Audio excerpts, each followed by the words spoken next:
అలా మా హస్బెండ్ చూడడానికి వచ్చారని చెప్పాను కదా, ఇంకా చూసేసి నెక్స్ట్ డే మార్నింగే ఇంకా డ్యూటీకి అయితే వెళ్ళిపోయారండి.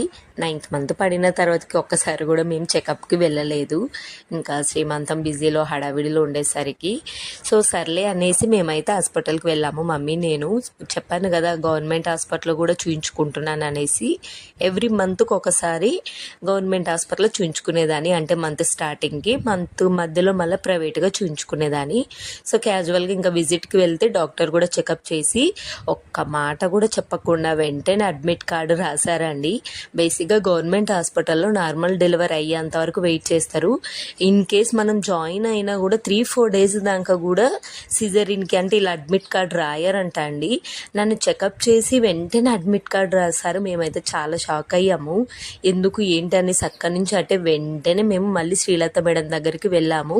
అక్కడ మేడం చెక్ చేసి మేడం కూడా వెంటనే అడ్మిట్